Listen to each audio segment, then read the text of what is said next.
Le prochain conférencier, mon ami Martin Dufault, un génie, et lui ici. Des fois, on envoie des gars de même parce que grâce à Martin, ben, il a envoyé sur Facebook le printemps passé toute sa recette d'automatisation de son observatoire avec un moteur de porte de garage. J'avais déjà acheté le moteur de porte de garage, mais je ne savais pas comment interfacer ça par Internet. Ben, grâce au contact, à CAIC puis Coloc, ben, les idées, ça se partage. Ben, ce qu'il a envoyé sur Internet, ça n'a pas tombé dans l'oreille d'un sourd. J'ai suivi sa recette d'un bout à l'autre. Aujourd'hui, j'ai un observatoire automatisé. Puis, je te remercie encore, Martin, d'avoir fait les démarches pour au moins pris le temps d'envoyer ça sur Facebook. Fait qu'ils vont nous faire une présentation aussi, c'est ce qu'il a fait comme technique. Ça peut donner des idées, mais ça peut s'appliquer à n'importe quel observatoire. Fait que je te laisse Bon. ta parole, mon Martin. Bien, merci. Puis moi, j'étais super content de pouvoir, pour une fois, aider Denis. C'est Denis qui m'a montré, il y a peut-être 5-6 ans, à faire ma mise en station quand je commençais. Fait que ça m'a permis, à mon tour, de te donner de l'information. Donc, je veux juste me présenter. Martin Dufault, je fais de l'astrophotographie depuis 2011 et j'en fais de la plus sérieuse depuis la dernière année, dans les faits, depuis que j'ai configuré et installé mon observatoire. Vous n'aurez pas de formule mathématique, puis d'arc par seconde, puis de pi divisé par tan dans ma présentation. Vous allez voir, c'est assez terre à terre. Et mon intérêt, moi, c'est l'astrophoto, c'est prendre la photo, c'est prendre l'objet. OK? Fait que j'ai acheté des équipements, j'ai mis ça ensemble, puis ça va vous donner ce que je vous montre là. Bon, avant de débuter, je voulais dire, écoutez, si vous montez votre observatoire, servez-vous de la communauté, servez-vous de moi, servez-vous de Denis, servez-vous de Luc. Il y a bien des choix que j'ai pris en faisant mon observatoire. Ce n'est pas que j'ai fait des tests. J'ai demandé à quelqu'un, qu'est-ce que tu en penses, comment est-ce que tu le ferais. C'est de même que j'ai bâti tout ça. Ça prend du temps et, dans le fond, c'est comme j'ai écrit ici, là, j'aimerais vraiment ça que les gens qui veulent se bâtir un observatoire m'appellent, communiquent avec moi. Ça me fait plaisir de vous aider, tout le monde. Denis, les présentations vont être disponibles sur Internet. OK? Tout ce que j'ai acheté pour monter mon observatoire, vous allez voir, vous avez le lien sur le manufacturier, le catalogue où l'acheter. OK? On ne cliquera pas ça tantôt, mais ça peut être utile, les roues, les fer-angles, les différentes composantes. Et voilà. Donc, pourquoi j'ai bâti mon observatoire? Depuis que je fais de l'astrophotographie, je suis confronté à voir des photos plus belles que les miennes. OK? C'est normal, on commence, on est super content de voir notre photo, puis là, on tombe dans un cycle où est-ce qu'on en fait 12 par soir. Je ne sais pas si tout le monde a passé par ça. OK? Mais je voyais des photos, là, comme le monsieur avec les cheveux gris là-bas, là, il s'appelle Rémi, c'est ça? Je voyais la qualité de ces photos-là, puis je bavais, puis je me demandais comment est-ce qu'il fait, lui. Puis j'ai compris à un moment donné, c'est simple, pour faire de la qualité, ça prend du temps, ça prend d'équipement, ça prend de la patience. En nomade, on arrive à faire des belles choses, OK? Mais rien de mieux qu'avoir un observatoire fixe où est-ce que tout ton temps est consacré à faire de l'astrophoto. Donc, c'est ça. Passer à un autre niveau en termes de qualité de mes captures, moi, c'était ça qui était important. Je faisais presque une maladie de regarder mes photos puis de voir les étoiles tout croche. Fait que c'est ça que j'ai voulu augmenter. Mon observatoire, dans le fond, aujourd'hui, c'est facile, c'est rapide de faire des photos. Il y a 2 heures de température, qu'il n'y a pas de nuage. Je pèse sur un bouton, ça part pour 2 heures. Ça se fait automatiquement à la fin des 2 heures. Donc, il n'y a pas une occasion que je manque, que je sois chez nous, que je sois hier à Montréal. Moi, je viens de Québec. S'il y aurait eu quelques heures, je m'aurais connecté, j'aurais démarré tout ça. Donc, c'est une des principales raisons. Le plaisir de pouvoir le faire plus souvent. Okay. J'étais au Mexique, je faisais M42. Partout, je suis au théâtre avec ma blonde, je prends mon iPhone et je me connecte sur mon observatoire, je prends des photos. Donc, c'est autant d'occasions. Défis techniques aussi. Tantôt, on a vu qu'on était pas mal d'informaticiens ici, là. Ça représente beaucoup de défis de pouvoir monter un observatoire. On arrive avec des défis, les éléments n'existent pas. On pogne un Arduino, on bâtit nos solutions nous-mêmes et on partage les solutions.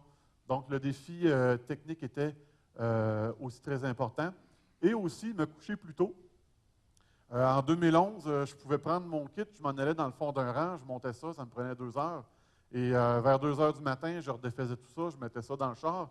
Puis à 8h30, 9h, j'étais au travail. Je peux vous dire que de 2011 à 2017, je ne suis plus capable de faire ça. Fait que passer minuit, minuit et demi, moi, il faut que je dorme. Donc, ça me permet de vivre ma passion, puis de pouvoir avoir une vie, puis de dormir, puis d'être frais et dispo le lendemain au travail. Donc, c'est ça mes raisons.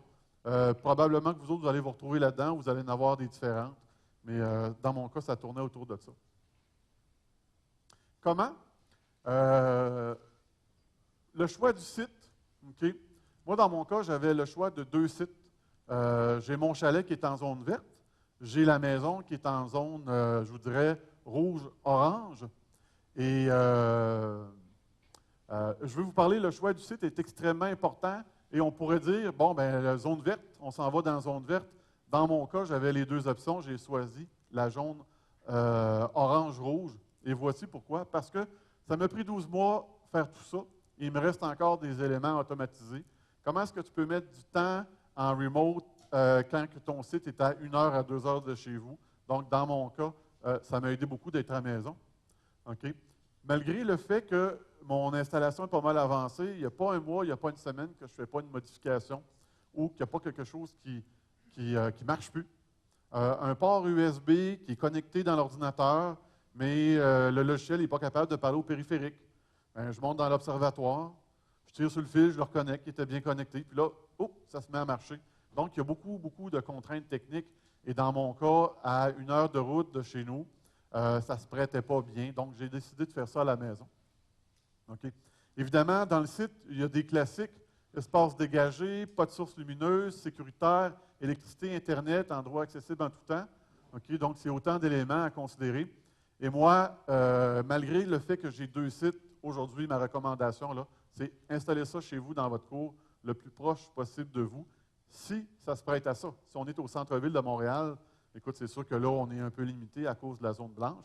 Mais dans mon cas, là, en arrobande, on peut faire de très, très belles photos. D'ailleurs, vous allez en voir à la fin. D'ailleurs, la photo de fond ici, là, c'est une photo que j'ai prise de mon observatoire. Donc, pour moi, là, présentement, la cour arrière, ou plutôt le toit de ma maison, OK, c'est ça que j'ai choisi, puis je ne reviens pas en arrière là-dessus. Ça a été un excellent choix. OK? Ici, on voit justement mes 2 sites. Donc, ici, je suis à Buckland, dans le coin de Saint-Philémon, zone verte. OK? Et ici, on voit, c'est là que j'habite. Donc, je ne suis quand même pas dans le blanc, je ne suis pas dans le rouge. OK? Mon sud, par contre, je regarde vers quelque chose de jaune. OK? Fait que, donc, c'est ça les 2 sites que j'avais accès. OK? Bien, bâtir son observatoire, ce n'est pas tout le monde qui va acheter un observatoire avec une coupole, puis qui va commander ça, qui va faire déposer ça avec une grue. Souvent, on va se faire un cabanon. OK? Et, basic, si tu fais ça dans ta cour arrière, les lois municipales sont là. Tu n'as pas le droit d'avoir 2 cabanons. Tu as le droit, par contre, d'avoir un cabanon, un jeu d'enfant. OK? Fait qu'ici, là, je vous ai mis le lien, là. C'est un manufacturier de cabanons qui a fourni tous les liens sur les lois municipales. Et ça tourne autour de la même chose. C'est un cabanon dans une cour arrière, pas 2 cabanons. OK? Donc, c'est à considérer. Dimension. Quand j'ai bâti ma cabane, je l'avais faite 6 par 6.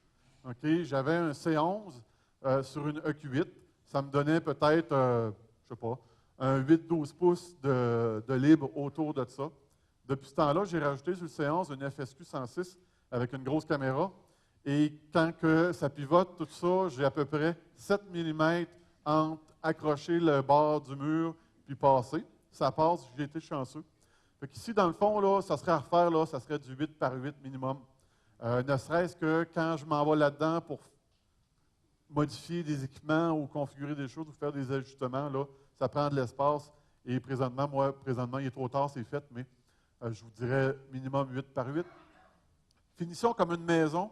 J'ai bâti ça l'été, moi, évidemment, je me suis organisé pour pas qu'il y ait de pluie qui tombe à l'intérieur. OK? J'ai sous-estimé la neige. La neige, par grand vent, ça s'infiltre n'importe où. OK? Et pendant une tempête de vent l'hiver avec un peu de neige, tu peux ouvrir la porte de ton cabanon puis elle pourrait être pleine de neige. OK? Dans mon cas, j'avais à peu près 12 pouces de neige sur tout l'équipement, incluant les caméras. OK? On va le voir en photo tantôt. Je n'ai pas les photos de la neige, mais j'ai les photos de qu'est-ce que j'ai utilisé pour calfeutrer. Donc, sous-estimez pas les infiltrations de la neige. S'il y a une craque, le vent va s'engouffrer puis la neige va suivre. Évidemment, l'humidité. Dans mon cas, moi, je contrôle l'humidité avec une lumière rouge là, à poule ou à cochon, okay, que je vais décider d'allumer ou éteindre. Encore là, c'est un autre projet d'automatisation. Un détecteur avec une carte Arduino, détecteur d'humidité. Quand il y a de l'humidité, ben, on peut allumer la lumière. Ça tue l'humidité. Sinon, ben, on n'a pas besoin, ben, on la laisse fermer. Oui. À cochon. Rouge, infrarouge. OK. On se sert de ça pour réchauffer les animaux, là. OK. Pardon? Home Depot, il y a tout. Chez Canac à Québec. Tout ce que j'ai là, d'ailleurs, vient de Canac ou Home Depot. Grosse question ici. À mon chalet, j'ai déjà un observatoire pas automatisé, OK, qui n'a plus de télescope. J'ai une colonne de béton. C'est sûr que la colonne de béton, c'est le NEC plus Ultra. OK? On peut supporter du vent, il n'y a rien qui shake, ça va vraiment bien. Ou, qu'est-ce qu'on fait que, comme moi, comme mon observatoire est sur le toit de la maison, fait que je ne peux pas mettre de colonne de béton. Et avant de bâtir une cabane sur son toit de la maison, moi, ce que j'ai fait, j'ai carrément monté mon télescope sur trépied sur le toit. OK?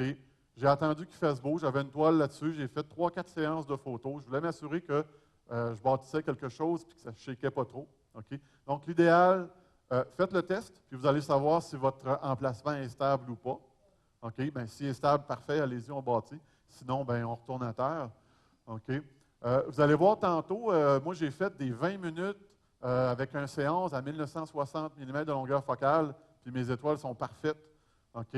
Et c'est sûr, là, Luc mentionnait tantôt, parce que lui aussi a bâti un observatoire sur sa maison, c'est sûr qu'il faut installer un moratoire dans la maison. Quand on fait des photos, pas de chasseuse qui roule, pas d'enfants qui courent, les lumières extérieures fermées.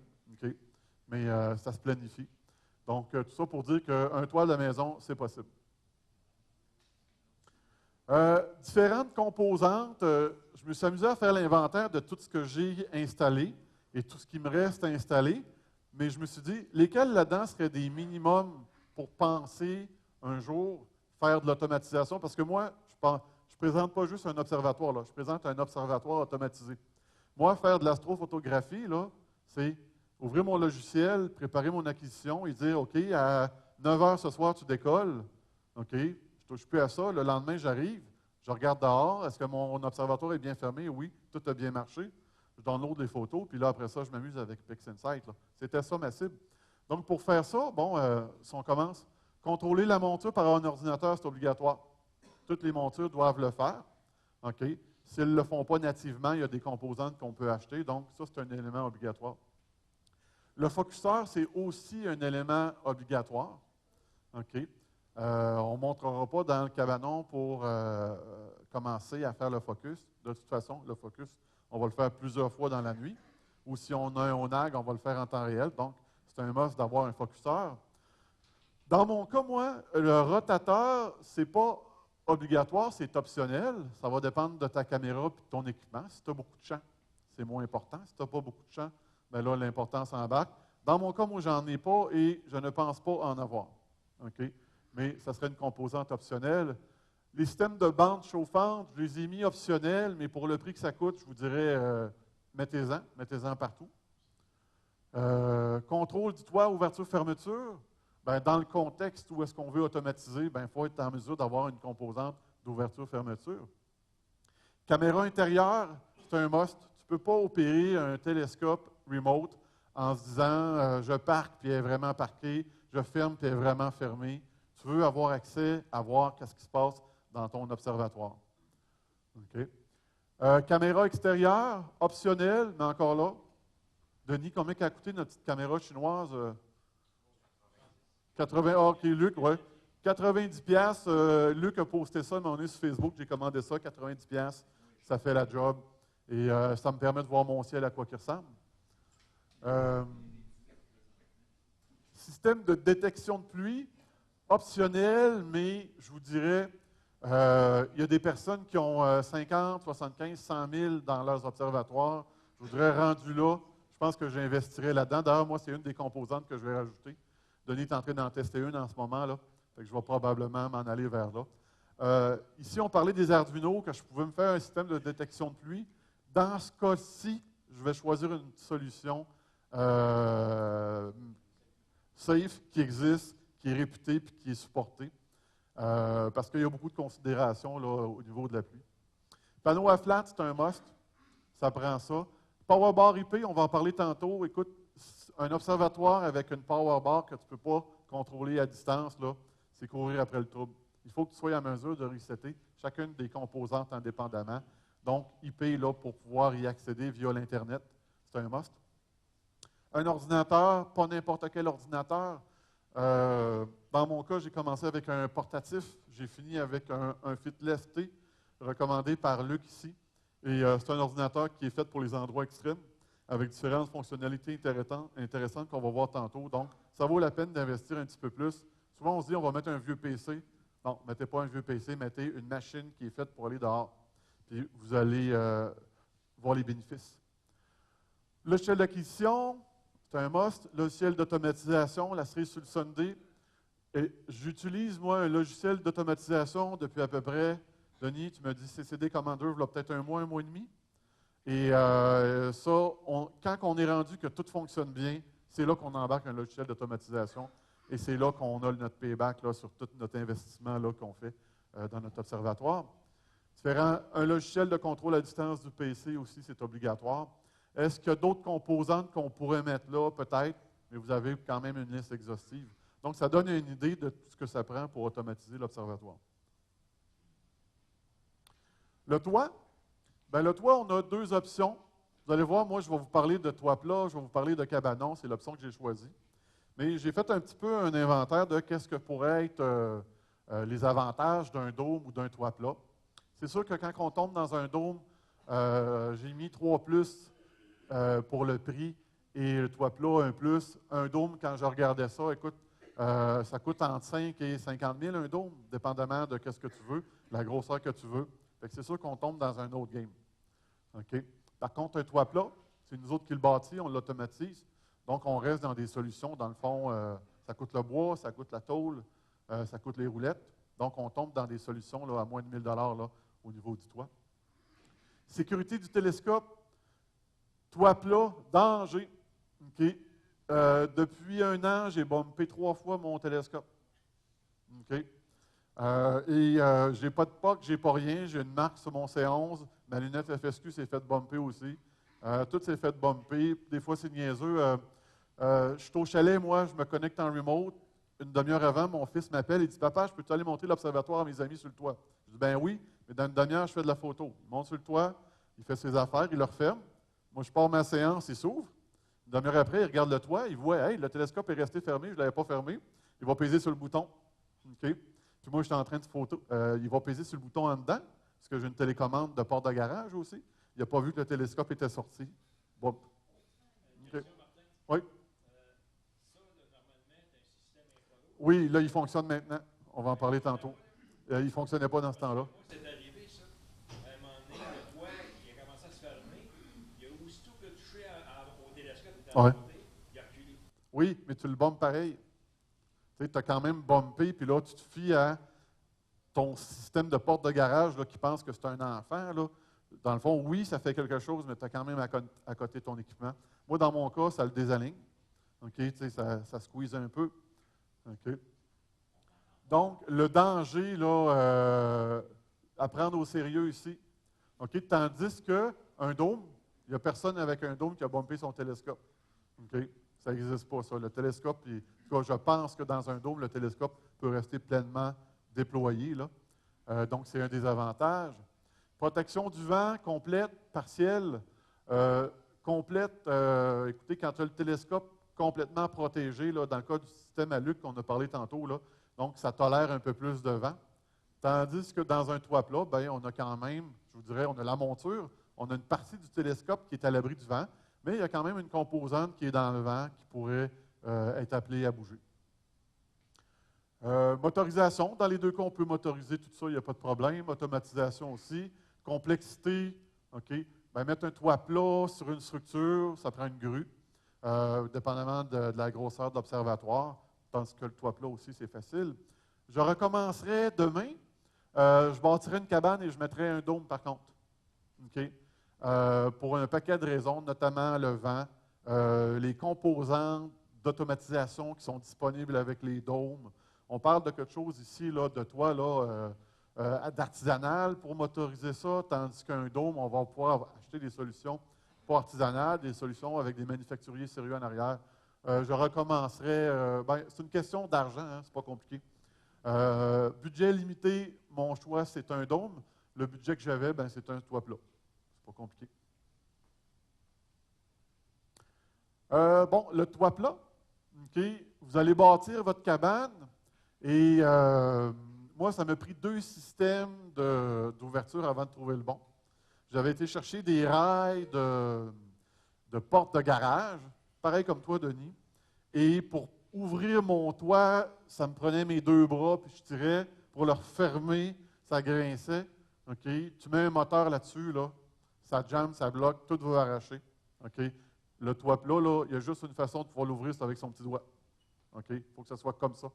Là, on parle d'une solution que aucun moteur va avoir de problème, puis ça fonctionne très bien. Des rails de métal en V, 2 par 2 pouces, on va les regarder. Des roues en métal, on va les regarder. Moteur, tout système de moteur de porte de garage. Donc, moteur porte de garage, je vous dirais, là, pour 200$, c'est un kit flambant neuf. Laissez faire les vieux moteurs là, que le beau-frère t'a donné parce qu'il avait refait son garage. Allant chercher un flambant neuf à 200$, il va même fonctionner avec votre iPhone. OK? Ça fera une façon supplémentaire de pouvoir ouvrir ce toit-là. OK? Et à quoi ça ressemble? Les ferragnes, regardez, c'est une ferragne comme ça de 2 pouces. OK? Les roues ici, c'est des belles roues en métal et c'est ça que ça donne. Donc, vous comprenez que ça fait un système pas de friction extrêmement facile à ouvrir. La question, c'est comment tu fais pour éviter au toit de lever? À cause du vent? Oui, exact. Oui. Si le vent s'infiltre, oui. là. J'ai rien fait. Je me suis dit, ça devrait tenir et ça tient. OK? Qu'est-ce qui se passe dans le fond? C'est qu'il n'y a pas de chance au vent de s'engouffrer. OK? Fait qu'il n'y a pas de vent qui rentre dans l'intérieur qui va faire lever le toit. Ouais. Et le toit, à terme, là, quand tu l'as fini avec les roulettes, avec le mien, je l'ai tout capé en aluminium. Ça prend 3 bonhommes pour lever ça. OK? Fait que dans mon cas, je n'ai aucune crainte du vent. Puis sur le toit de ma maison, il y a des vents, là, écoute, de fou. La maison a shake, ça n'a jamais bougé. Question? Oui. Qu'est-ce que tu fais l'hiver pour la glace? Dans mon cas, je suis sur le toit et je suis chanceux. Je n'ai pas d'accumulation sur mon toit. OK? Je peux répondre à ça. Moi, j'ai un toit avec une inclinaison de chaque côté, un petit toit pas tellement haut. Les fils chauffants qu'on prend pour mettre ces corniches, là, j'ai mis ça de chaque côté du toit. Non, sur le dessus. Sur le toit. Ils sont contrôlés avec une des wet switch qui va parler. Puis ma barre m'en est extérieure, ce que glisse mon mécanisme pour le moteur électrique, le moteur de porte de garage, là, qui est à l'extérieur dans mon cas. Lui, il est caché, le sien, mais moi, il est à l'extérieur, qui arrive en plein centre. Mais lui, j'ai encore là fixé avec des clips là, de papier, là, des paper clips, là, le fil tout le long de la rail en dessous. Fait que ça ne gêne pas du tout le mécanisme de le fermer. Ça chauffe la rail. Puis par-dessus ça, j'ai mis une couche qui appelle ça du PL. C'est pas un silicone, mais c'est. Ouais, en tout cas, la goutte d'eau, elle ne se fixe pas dessus parfaitement. Parce que c'est bon jusqu'à moins 60, ça, ce liquide-là, avant de figer. Fait que la goutte d'eau, elle fait juste rester perlée un peu sur le dessus, mais avec le mécanisme qui chauffe un peu, elle disparaît complètement. Fait que ça évite ça ne fait pas fondre toute la neige, mais tu n'auras pas 2 pieds par-dessus. Puis avec le vent, tout ça, ben, ça va libérer ton toit. Mais c'est parfaitement capable, le moteur de 3/4 de force, c'est une demi-force qu'on a, là, Demi-force. de pousser le toit même avec la neige. Moi, j'avais du verglas là-dessus, là. Puis là, je le regardais, je me dis, je le casse-tu ou je pèse sur le bouton? J'ai pesé sur le bouton, là. Ça a tout cassé ça, parce que ça pèse lourd, là, ce toit-là. Et ça a très bien fonctionné. Juste pour la protection, par-dessus ça, j'ai mis, il se vend chez Home Depot, un peu des ferranes en aluminium, à peu près un 8e de pouce d'épais, qui est accroché après mon toit. L'idée m'était venue de Jean Vallière avec son observatoire. Il a mis comme des structures en métal qu'on installe comme des studs. Mais ça, c'est carré. Ça, c'était mon ancien système comme des rails que tu avais. Ouais. Ça, c'est carré sur le dessus. Mais c'est un peu comme le même principe que ça. C'est comme un autre rail en V par-dessus qui glisse. Fait que ça protège toujours la partie sur que va rouler la roue. Fait que, autrement dit, c'est accroché après le toit. Fait que quand j'ouvre le moteur, ça pousse. OK. Ça libère la traque. Il n'y a jamais d'eau, OK. jamais de neige dessus. Puis quand je ferme, vu que c'est accroché après le toit, ça vient recouvrir le dessus. OK. Ça coûte une dizaine de piastres, simplement. En tout cas. Exact. OK. Ça recule, puis ça avance avec le toit. Dans protège mon la- cas, j'ai pas eu de problème, donc j'ai un hiver de fait à la date. Je reviens en arrière, là. Ici, vous avez le lien sur le fournisseur des roues. C'est un fournisseur, je pense, c'est à Montréal, le magasin. Oui, c'est ça. Puis ça, vous cliquez là, puis vous tombez directement sur les roues. Les rails de 2 pouces, ben, ça peut se trouver un peu partout. Moteur et accessoires. Donc, moi, je me suis acheté un beau petit Chamberlain. Je pense que ça a coûté 200 $. OK? Ça vient avec quoi? Ça vient avec, j'appelle ça la sonnette. OK? Donc, le clic-clic manuel, la télécommande et ce que je vais appeler ici, j'ai appelé ça, moi, les capteurs de télescope. Eux autres, ils appelaient ça les capteurs d'enfants ou d'animaux, dans le fond. C'est des capteurs qui vont faire que si tu es en train d'essayer de fermer ta porte et qu'il y a quelque chose qui l'obstrue, donc ton télescope, ça va faire reculer le moteur. OK? Donc, ça règle le problème de le fermer par erreur, mais ça ne règle pas le problème d'ouvrir sans qu'il est fermé, puis là, de l'ouvrir. La monture, elle l'a à côté, puis tu ouvres, là. C'est un autre problème que tu pourrais avoir, là. Mais, donc, ça, mettez-les le jour 1. OK? Et intéressant, tu peux acheter pour un autre 100 quelques dollars, OK, cette composante-là. Et avec mon iPhone, je peux. 2 affaires que ça fait. Tu as une application pour ton iPhone. Je vais avoir une notification ouverture. Ah, mon observatoire est ouvert. OK. Fermeture, il est fermé, donc j'ai une notification. J'ai aussi une application pour dire ouvre-le-toi, ferme-le-toi. Donc, c'est une autre façon de pouvoir le fermer et l'ouvrir. Vous allez voir, dans un observatoire contrôlé à distance, ça prend plusieurs façons pour faire plein de choses. OK, au cas où il y en a une qui plante. Donc, je vous dirais, un petit MOS, là, tu connectes ça, ça se configure super facile, puis c'est une deuxième façon ou une troisième façon ici pour ouvrir ton télescope. Là, Martin? sachant que, oui, Question. C'est un système-là que tu parles? Là? Oui. Est-ce que c'est compatible seulement avec le modèle de moteur de porte-garage que tu as là, Non, Chamberlain, non. ou c'est n'importe quel? non, n'importe quel, vous irez voir ici, là, dans le fond, il y a un standard dans les moteurs de porte de garage. Toi, Denis, ça ne sera pas compatible. OK? Vous allez voir, il y a une question de piton rouge, piton jaune. Là. Les manufacturiers se sont entendus sur un standard. Donc, tout ce qui est récent va être capable de fonctionner avec ça. Et ça serait de lire, Denis, dans ton cas, si c'est compatible, mais il y a un genre de standard dans l'industrie. Là. Encore là, le lien ici va vous amener chez Home Depot pour acheter ça. Le lien qui est là va vous amener chez Home Depot pour acheter ça ici. Contrôle du toit via logiciel d'acquisition et d'automatisation. OK, on en a parlé un petit peu tantôt, mais si je veux prendre mon 50 minutes, il faut que j'en reparle encore maintenant. OK. Donc, l'automatisation, dans le fond, qu'est-ce qu'on a? On va commencer par la fin. On a des logiciels d'automatisation qui, eux, vont parler nativement à des composantes ASCOM ou vont parler à des logiciels comme MaximDL ou DSky. Et eux vont parler à différentes composantes via des drivers natifs ou des drivers ASCOM. Donc, on veut automatiser un toit. La recette, c'est d'avoir un driver ou un pilote ASCOM pour automatiser notre toit. À la minute qu'on est compatible à ASCOM, on va fonctionner avec ces logiciels-là et on va pouvoir automatiser tout ça avec ces logiciels qui sont là. OK? Donc, j'ai fait quelques recherches et, écoute, nous autres, là, c'est du hobbyisme qu'on a. OK? Il n'y a pas nécessairement des composantes ou des fournisseurs qui se sont imposés tant que ça, notamment pour contrôler un toit avec un moteur de porte de garage. Je vais vous avouer que quand j'ai développé ma solution que je vous ai présentée tantôt, je n'ai pas fait de recherche à savoir ça existe-tu. Ça me tentait de le programmer, je l'ai fait. Mais dans votre cas, je me disais peut-être que vous seriez plus en confiance avec des solutions qui existent, qu'on peut commander avec un support puis des mises à jour. Okay? Donc, la question se pose. J'ai trouvé 2 fournisseurs, dont un, Ironwood, qui est documenté dans la communauté ASCOM. Okay? Pour vous montrer comment est-ce que c'est pas répandu, tu cliques là sur ASCOM et tu as ce fournisseur-là qui est chaudement recommandé. Tu cliques, puis tu tombes sur une page qui ne fonctionne plus, qui n'existe plus. Okay? J'ai trouvé aussi Philopol, okay, qui est peut-être un peu connu dans la communauté. Ils font aussi un contrôleur de porte de garage. Tu arrives là-dessus et tu cliques sur le lien pour l'acheter, tu tombes encore sur un lien pas entretenu. Ça me semble être très, très vieux, des pages web du début des années 2000. Je n'ai pas l'impression qu'il y a une solution dans l'industrie reconnue pour piloter ce qu'on appelle notre toit de garage. Okay?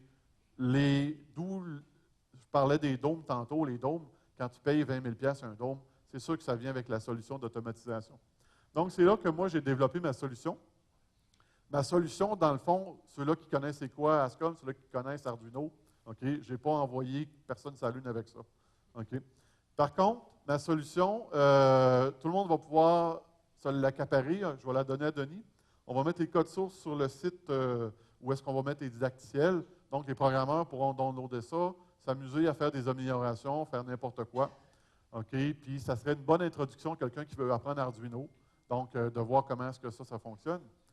OK? Dans le fond, ma solution, moi, j'ai 3 composantes que je veux contrôler. J'ai le bouton ouverture-fermeture. Hein? Quand on veut ouvrir notre porte de garage, on paye sur le bouton.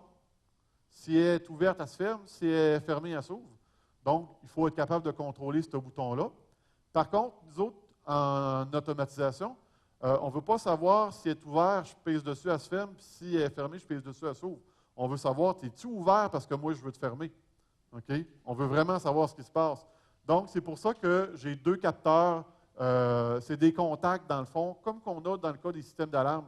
OK? Les contacts de fenêtre, là, quand ils se touchent, le système d'alarme, il sait que c'est fermé. Puis quand il ne se touche plus, bien, le système d'alarme, il dit la fenêtre est ouverte. Donc, c'est les 3 composantes qu'on veut connecter. Donc, le bouton, le state, ouvert ou fermé, avec les contacts magnétiques.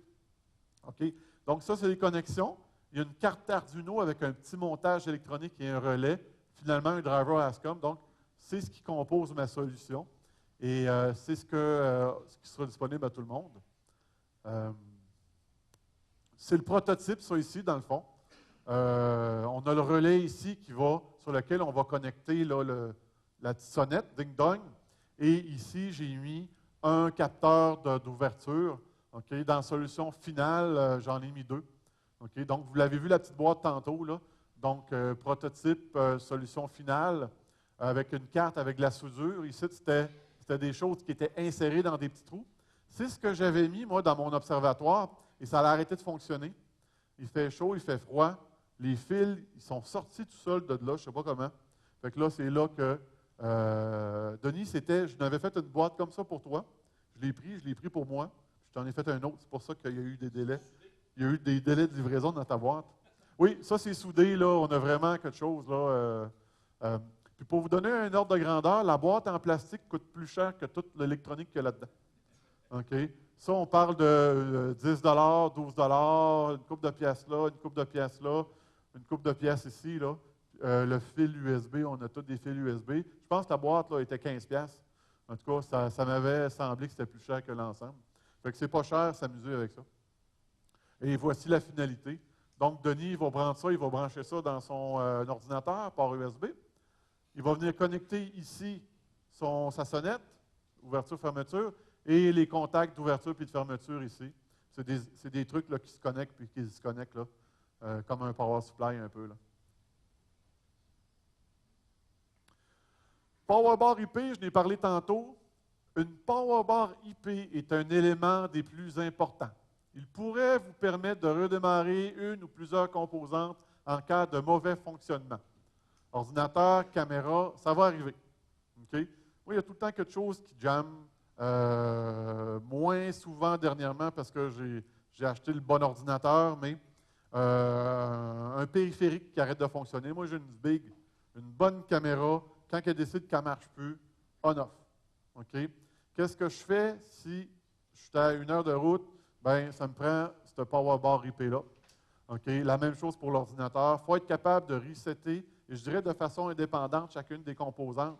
Ce n'est pas parce que la caméra a jammé que je veux resetter la monture. Okay? Donc, chacune des composantes doit être capable d'être contrôlée de façon indépendante.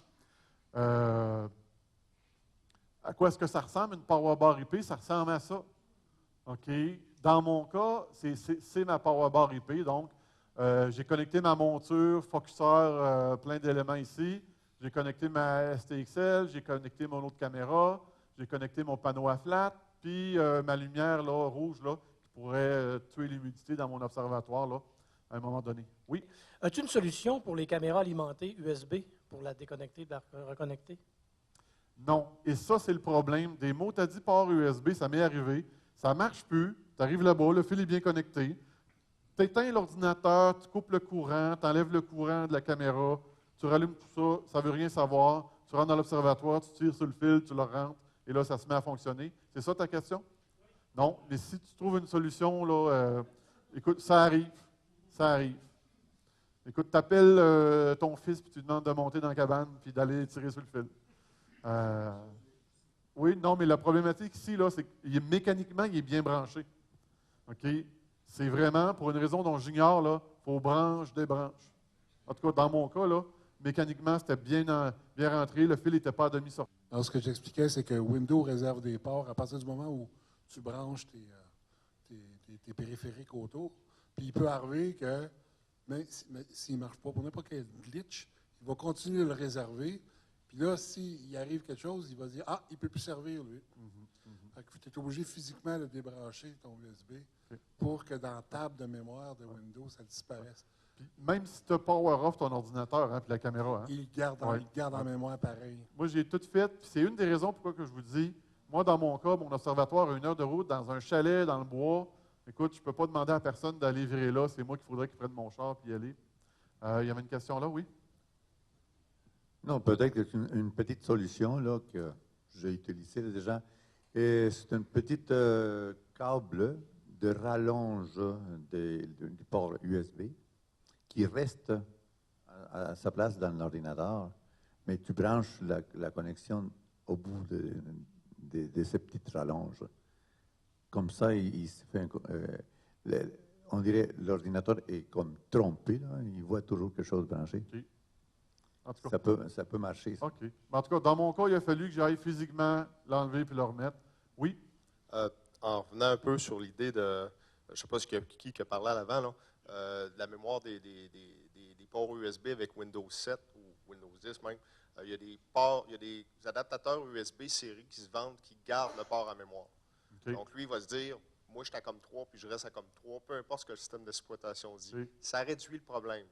Une autre solution que j'ai trouvée, c'est pour faire l'équivalent de débrancher physiquement puis de rebrancher, c'est d'aller dans Windows, dans le Device Manager, de désinstaller le port USB, de le redécouvrir. Puis ça, souvent, ça revient à l'équivalent de rebrancher. Fait que, une autre petite solution là, à distance. Là. En tout cas, on dirait que là, tout le monde a eu le problème. Moi, oui, définitivement. OK. On passe à une autre chose? Une dernière solution. Question, oui. Prendre une rallonge USB et mettre un relais 4 ports dessus. Probablement que ça serait la solution. Avec une carte Arduino pour contrôler tout ça, j'imagine. Oui. OK. Ça fera partie de notre présentation l'année prochaine. On dirait que tout le monde a le problème. On l'adressera, celui-là. OK. Donc, cette PowerBar IP-là, oui. Y a-t-il encore une question? Ah, OK. Ben, c'est toujours par rapport au port USB. Oui. Moi aussi, j'utilise Arduino là, pour contrôler mon télescope. Et j'ai des problèmes avec le USB. Ce qui arrive, c'est que si il y a quelque chose qui se passe, l'Arduino fait défaut, au lieu de déconnecter le port USB, on sait que sur la carte Arduino, il y a un petit bouton reset. Et puis, il y a une pin reset qu'on peut connecter à l'extérieur de la boîte. Là. OK. On pourrait même contrôler peut-être à distance. Donc, on pourrait utiliser le reset du Arduino au lieu de déconnecter le port USB. Le problème, c'est que même si on ferme l'alimentation, l'Arduino continue à être alimenté à travers le USB. Okay. Donc, il continue à fonctionner, il ne se reset pas automatiquement. On adresse ça l'année prochaine. Il y a la pin ou le bouton reset qui pourrait être utilisé. OK.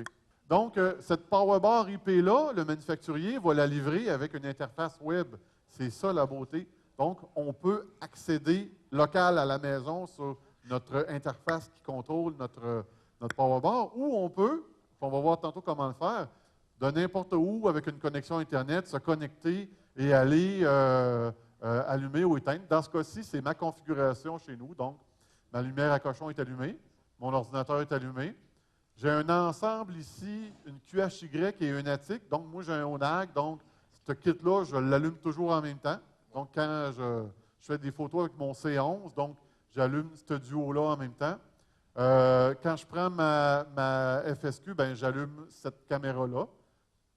Et ici, ça allume dans le fond ma monture, focuseur, tous mes autres périphériques. Donc, c'est comme ça que je peux resetter ou allumer différents périphériques. Ici, achetez-en dont une avec plus que 5 ports, parce que moi, j'ai plus de place. J'ai dû réunir des choses ici, là. Et, ouais, idéalement, c'est minimum 8. Dans mon cas, j'ai 2 télescopes, 2 caméras en même temps. J'étais très serré, mais tout a fité. Panneau à flat. Donc, tant qu'à être fixe puis être équipé pour faire des belles photos, je pense qu'il faut toujours finir ça, ou en tout cas, soit faire une banque de flats, moi c'est ce que je fais, ou faire des flats systématiquement. Donc, on a une belle place dans l'observatoire en face du télescope pour aller mettre un panneau à flat. Panneau à flat, moi, c'est pas compliqué. Ici, je n'ai pas posé de questions, j'aurais dû. J'ai été chez Home Depot, j'ai acheté un beau panneau de 2 pieds par 2 pieds, 120 volts. J'ai connecté ça et j'ai mis 12 couvertes par-dessus ça. C'était toujours trop lumineux. OK. Je l'ai converti finalement en 12 volts. Donc, j'ai ouvert le panneau. J'ai enlevé la strip de LED. J'ai mis des 12 volts. Il y a beaucoup de magasins qui se spécialisent là, dans les 12 volts, puis les LED, puis faire de la décoration. Tu rentres là-dedans. Ils vont te le faire en 15 minutes. Et je me suis acheté une belle petite télécommande RF. OK. Ben là, on ne parle pas de faire du remote, mais des flats, de toute façon, tu n'as pas besoin nécessairement de faire ça toutes les fois. Okay, je suis dans mon salon, moi, je fais 25 là, je sais que je vais faire une luminance. Je fais 100 20 secondes si je fais du H-alpha. En tout cas, bref, j'ai noté là, chacun de mes filtres, c'était quoi l'intensité que j'avais besoin. Ça me permet de faire mes flats.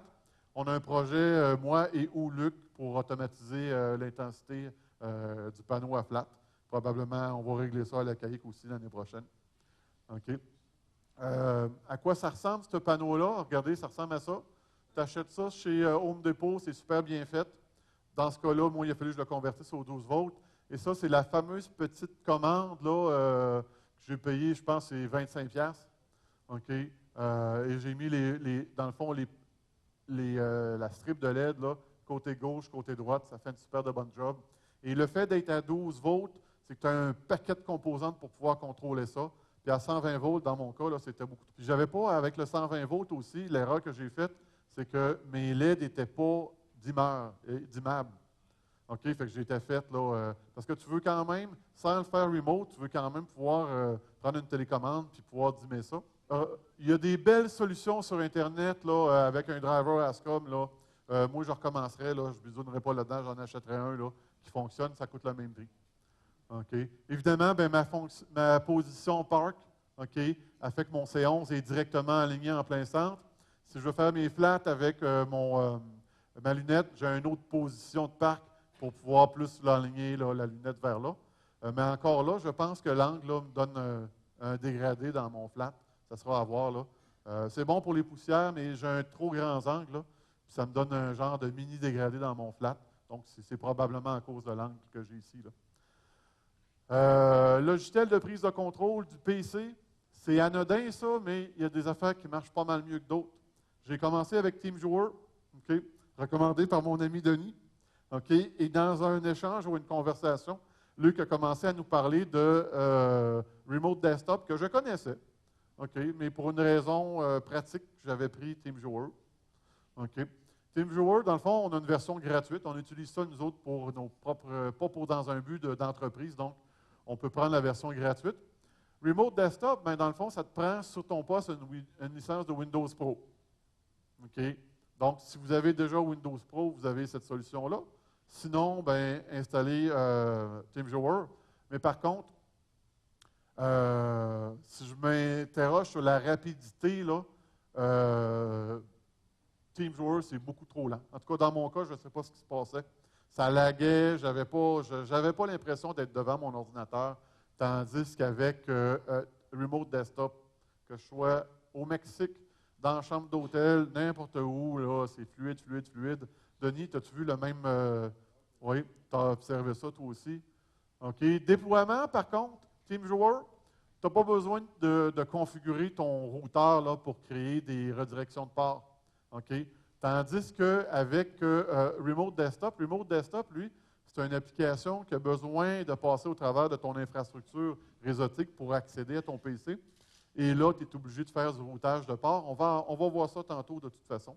Luc, es-tu d'accord avec ça, que c'est du routage de port? OK. Des fois qu'il y aurait eu une autre solution que je ne connaissais pas. Transfert de fichiers dans les deux cas. Et de loin, j'aime beaucoup le remote desktop. On peut faire du copier-coller d'une session à l'autre. Et recommandation, là, c'est remote desktop. Ne perdez pas votre temps avec TeamViewer. OK? Allez-y directement là. Dans le fond, c'est quand tu achètes ton ordinateur, organise-toi pour avoir une licence Windows Pro. C'est probablement quelques centaines de dollars de plus. Mais combien de plaisir de plus? OK? Logiciel d'acquisition, j'ai acheté Maxime DL la première fois que j'ai été voir la CAIC, il y a 3 ans. J'ai utilisé ça pendant 3 ans, j'ai bien aimé ça. J'ai acheté il y a 1 an de SkyX que je n'avais jamais eu le temps d'utiliser. Et je me suis dit, bon, ben, je l'ai acheté, il faudrait bien que je commence à l'utiliser. Donc, je me suis obligé à l'essayer puis à l'utiliser. Et je ne retourne pas en arrière. C'est de loin supérieur à tout ce que j'ai vu à date, en tout cas pour moi. Et notamment, PlateSolve, j'ai plus de problème avec ça. Meridian Flip, ça va très, très bien. La fonction de focus built-in dans The SkyX a fait une job de fou. Ça marche vraiment bien. Tandis que des fois, dans Maxime DL, j'étais pas au focus. Et si tu dors pendant qu'il fait ça, c'est le lendemain matin que tu t'en aperçois. Fait que présentement, moi, depuis que j'ai The SkyX, là, je me réveille le matin, là, probablement là, un gros pourcentage de tout, ben, tout est bien focusé, c'est pas compliqué. Le Meridian Backflip a fonctionné, les PlateSolve marchent très bien aussi. Donc, ma recommandation, c'est de SkyX, mais rendu là, c'est une question de préférence aussi. Logiciel d'automatisation. Là, 1 mois, pour moi, l'automatisation, c'était encore quelque chose, c'était un rêve, mais j'étais rendu là. Et j'ai commencé à regarder sur Internet, je voyais un paquet de solutions. J'ai appelé Denis, j'ai dit, Denis, qu'est-ce que je prends pour ça? CCD Commander, Martin, 150 piastres? 100 piastres. Bon, je me suis dit 100 piastres. À 100 piastres, je l'achète. C'est pas bon, je le mets au vidange. OK? Une pure merveille. OK? J'étais loin de me douter de qu'est-ce que CCD Commander allait me procurer. OK? Avant, j'utilisais Maxime DL, je partais ma session, je focusais à 10 heures le soir, minuit et demi, 1 heure, je faisais mon flip, je refocusais une 2e fois, puis j'allais me coucher. OK? Je me réveillais des fois le matin, il n'y avait rien. J'avais juste des mauvaises photos, ou encore il avait planté dans la nuit, il avait perdu son étoile guide, bref, vous êtes tous passés par là. CCD Commander. OK? Il va tout. Il y a une erreur, il va se réessayer, il va refaire ton focus. Il n'y a rien que tu ne peux pas faire avec ça. Tu te réveilles le matin avec pas mal plus de frames qu'avant que j'utilisais ça. OK? Reprise en cas de problème, perte d'étoile guide, il va tout corriger ça. Prise du focus de façon périodique, ouverture, fermeture de toit. Dans les faits, là, je vais vous montrer le script que j'ai fait avec CCD Commander. Là. Et j'ai découvert un effet que je ne pensais pas. Dans le fond, là, moi, là, vous allez voir tantôt, je vais vous montrer une IC434 en H-alpha. Okay? C'est ma plus belle photo à vie. Le seul problème, c'est pas moi qui l'ai faite. Okay? Moi, j'ai configuré ça. J'ai dit, parfait. Là, je fais play ici. Il ouvre le dos. Mets à moins 10 ma caméra. Okay? Je peux me rendre à moins 30, moins 40. Tellement humide l'air du Québec, je mets ça à moins 30. Là, j'ai de la condensation qui se forme. J'ai trouvé qu'à moins 10, c'était parfait. Pas de condensation, donc je mets ça à moins 10. Va-t'en sur IC434. OK? Après ça, roule une sous-liste. OK? Bon, là, je faisais du SHO dans ce temps-là, mais je ne l'ai pas renommé. Donc, il va exécuter ça. Fais un PlateSolve. OK? Retry. Si jamais il y a une erreur dans le PlateSolve, il va se réessayer 3 fois. Si jamais ça plante ici, il sort du script, puis il va continuer ici. Qui normalement, c'est skip here à 4h30 du matin. OK? Autrement dit, moi, il fait cette liste-là forever. À 4h du matin, il s'en vient ici.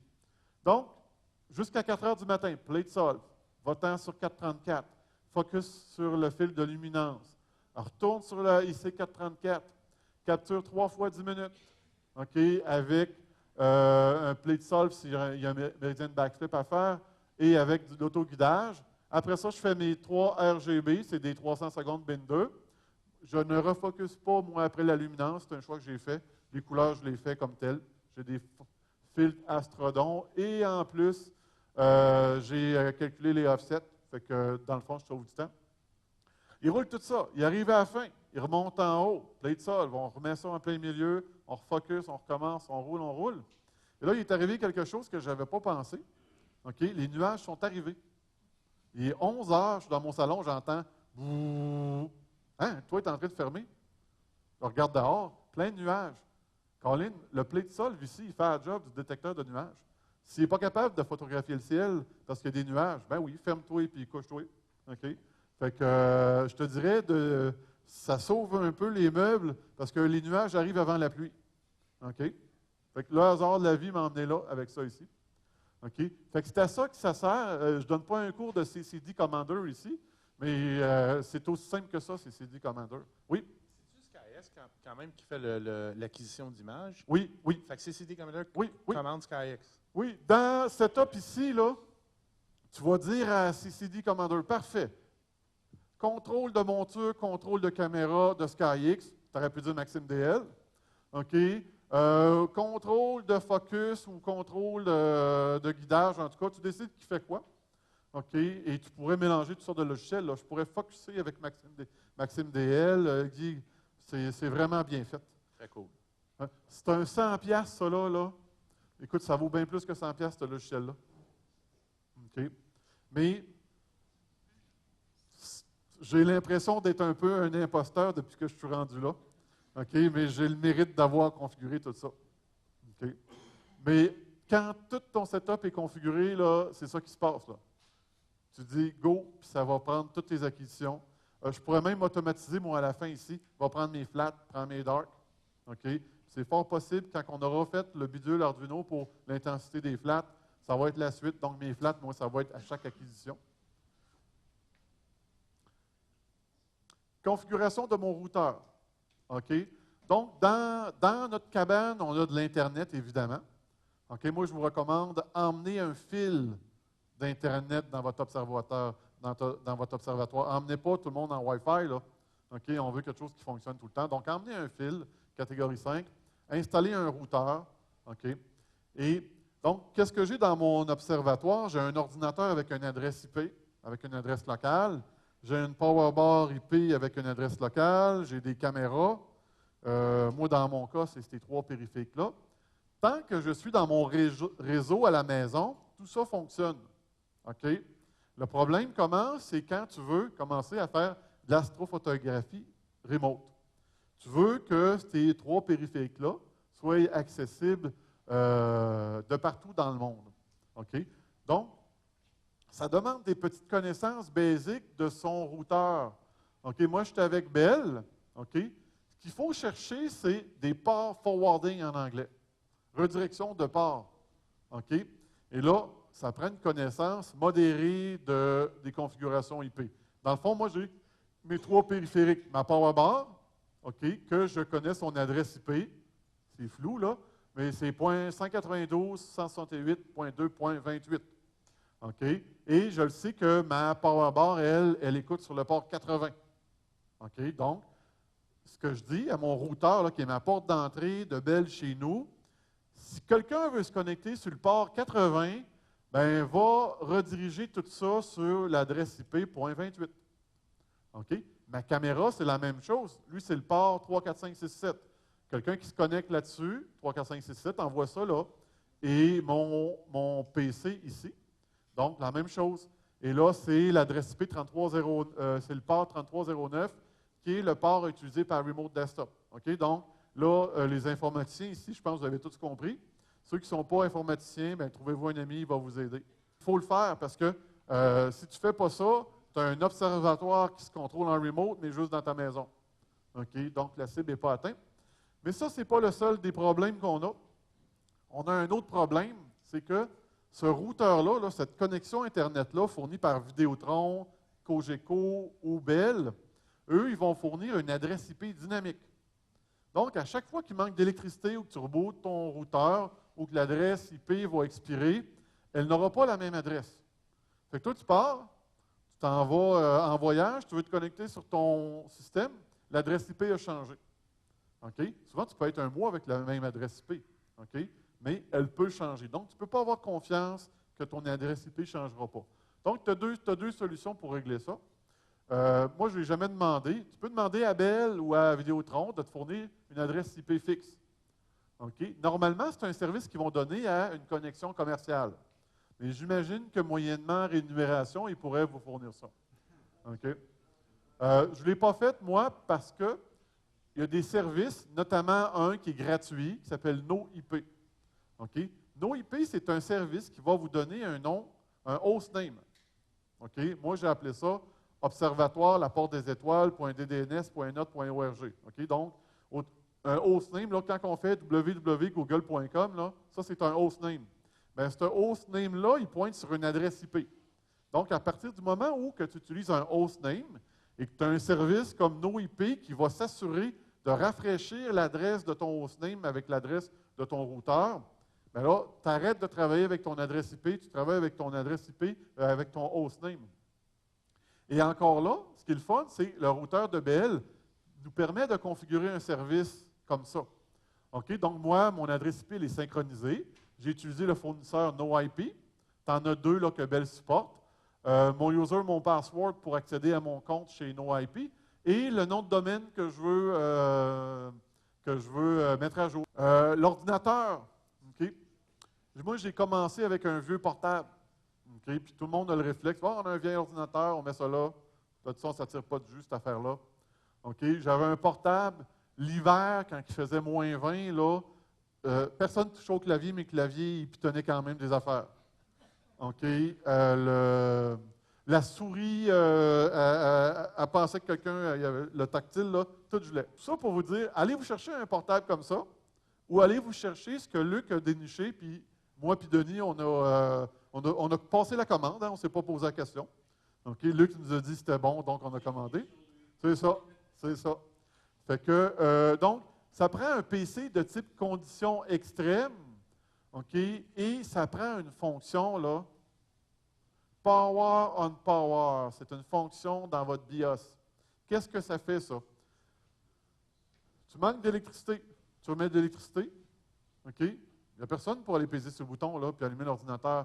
Tu veux que, quand tu remets de l'électricité, qu'il se rallume, et ça a l'air anodin, mais le PC, le premier PC que Denis avait ne le faisait pas. Ça prend cette fonction-là.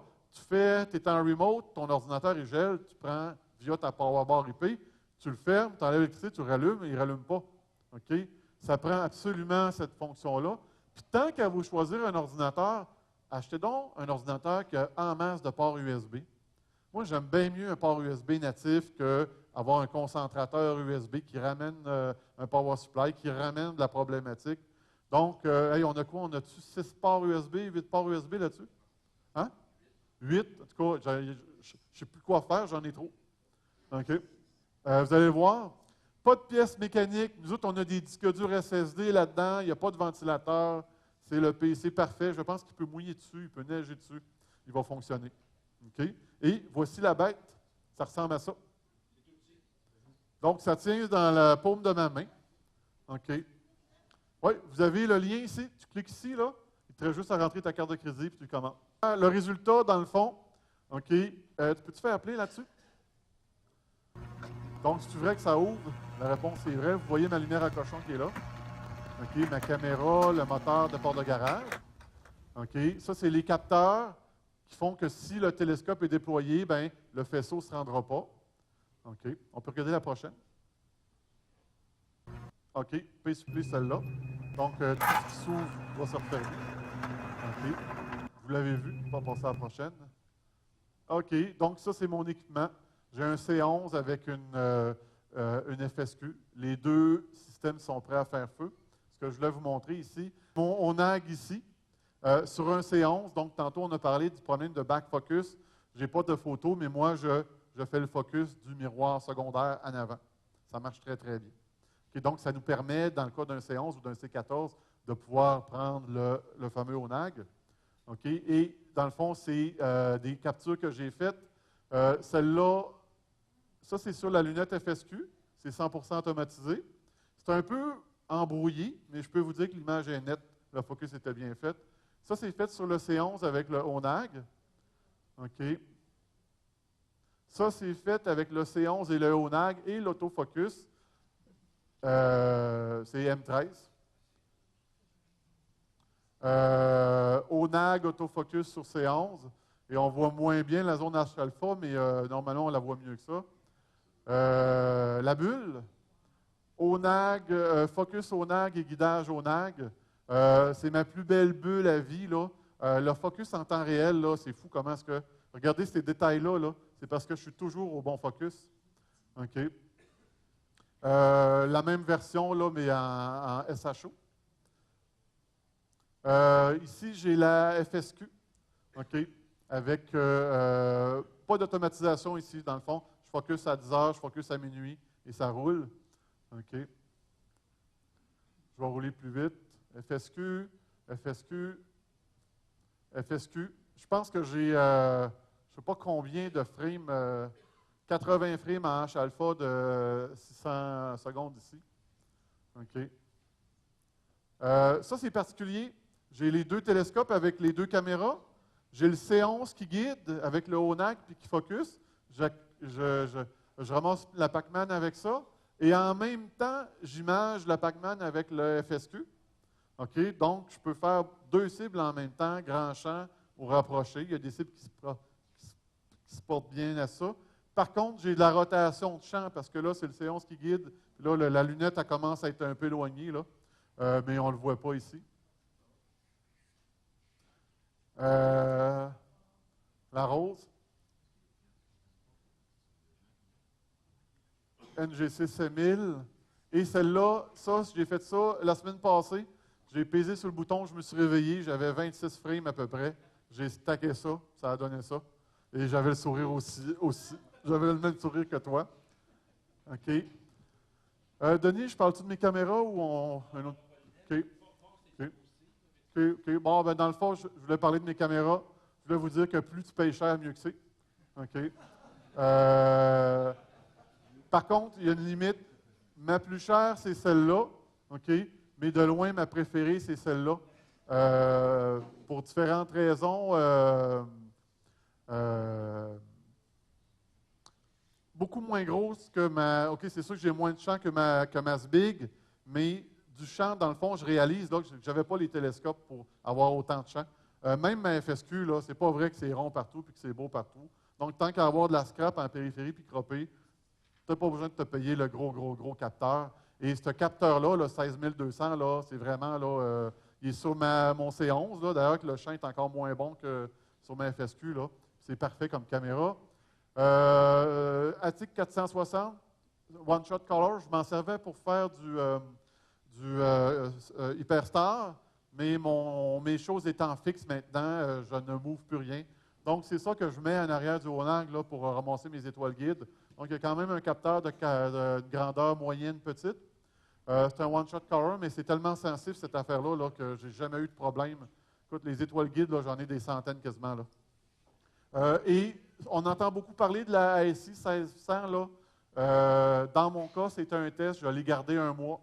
Je vous dirais, là, les gens qui sont sur des DSLR et qui veulent refroidir là, ou faire du narrowband, allez-y avec ça. Mais dans mon cas, là, le ADC 12 bits, là, je le voyais juste, même dans PixInsight, je faisais mes stretches. Là. Écoute, mes autres caméras, là, ça finit pas de pouvoir stretcher. Rendu là-bas, là, tu fais 2 passes et demie, tu es rendu au bout. OK. Des fichiers énormes. Je pensais que mon ordinateur avait un bug dans PixInsight. Je voulais assembler ça, ça prenait une éternité. Il n'y a pas c'est marqué qu'on peut faire du bin software. J'ai cherché avant de l'acheter, c'était quoi cette affaire-là? Cette affaire-là, là, c'est simplement qu'ils vont, de façon software, après acquisition, mettre les pixels ensemble. Ça réduit ta grosseur de fichier, mais ça augmente en rien ta rapidité d'acquisition. Bref, dans mon cas, je l'ai vendu et je n'en rachèterai pas. Par contre, j'ai vu des très belles acquisitions avec ça. J'ai fait un M51 qui était belle aussi. Sauf que je me dis, je passe tellement de temps à faire des photos que je voulais avoir là, quelque chose de meilleure qualité. C'est un peu ça. Je vous dirais, là, on devrait débuter avec ça parce qu'on ne fait jamais le dernier achat la première fois. Hein. On évolue dans l'équipement. Pour débuter, c'est bon. Merci. OK, Merci voilà. beaucoup, Martin.